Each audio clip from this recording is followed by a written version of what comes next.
All right, welcome back. This week in the Finders Guild was a really fascinating journey. We started out talking about the real nuts and bolts of making deals happen, but we ended up somewhere so much deeper, really digging into the character of what makes someone successful in the first place. And it became so clear that what we do is only half the equation. Who we are when we do it, well, that's everything. Okay, let's get into it.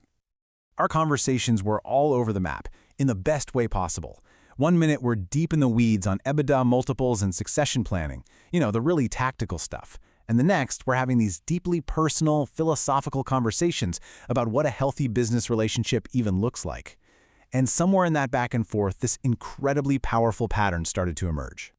The spirit of the week, the real feeling, was this incredible tension, this sort of dance between the external actions we all take and the internal state of mind we bring to them.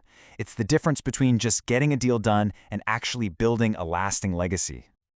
This slide just nails it. This duality was in every single meeting we had.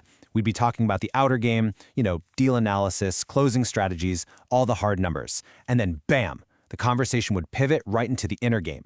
Integrity, controlling our emotions, and this really powerful idea of an abundance mindset. It wasn't planned, it just kept coming up as the thing that actually moves the needle. And right at the core of that inner game was this concept we started calling mutual stewardship.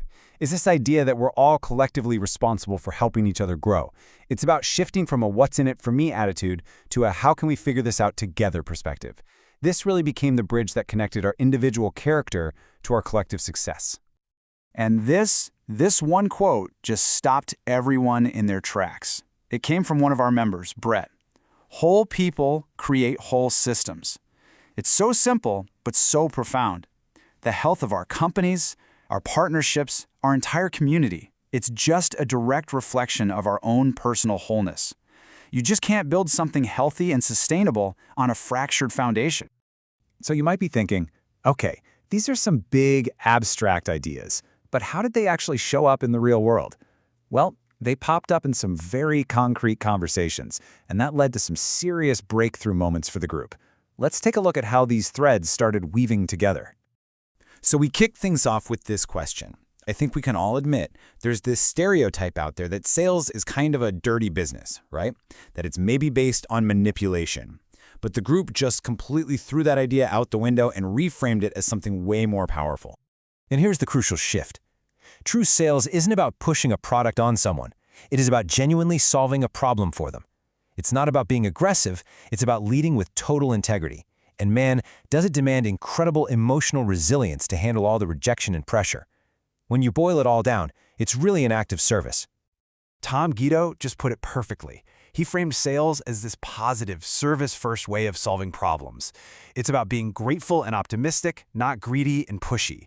And that shift in your mindset, it changes absolutely everything. Then Marty Berman came in and doubled down on that, really emphasizing that being candid and having integrity is the bedrock of the entire thing.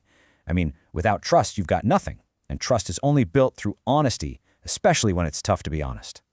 And then Jim Weiss delivered what was basically a masterclass on emotional regulation.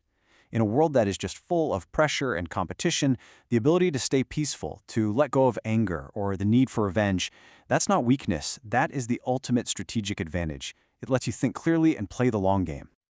This brings us to the second huge breakthrough of the week. It's a story that just perfectly illustrates the difference between coming from a place of scarcity versus a place of abundance. So Jim Weiss shared this incredible story. His company gets acquired and an executive, we'll call him Frank, his job is basically eliminated. Now, from a scarcity mindset, the obvious move is to just let him go, right? Cut costs. But the CEO, a guy named Bronson Ingram, saw something much deeper. He knew Frank's true value wasn't his job function, it was his wisdom. So he creates a brand new role for Frank, pays him a huge salary, and gives him just one job: walk around, listen to people, and share your perspective on where the company should go. And here's the payoff. That one single act of abundance, valuing wisdom over a simple job description, led to a strategic decision that completely transformed the company. It was about centralizing their telemarketing in Des Moines, of all places. And that move made them the most profitable distributor in their entire industry. That is the inner game creating absolutely massive outer game results. So what does all this mean? How do we actually connect these big philosophical ideas back to tangible, real-world action? Well, the proof, like they say, is in the pudding. This focus on integrity, on mutual stewardship, on having an abundance mindset, this isn't just some feel-good theory. I mean, look at this. In just the last 45 days, members of this very group have closed over $3 million in deals. This stuff works. So the big takeaway, the lesson of the week, is really this. The quality of our inner world directly creates the quality of our outer results. Success isn't just about the deals we're chasing. It's about the value, the wisdom, and the integrity we bring to the table every single day. And that really leaves us with a final question to think about. Where in your world, in your business, in your life, is a scarcity mindset holding you back? And what would just one small act of abundance, of valuing wisdom over function, of leading with integrity, what would that look like for you this week?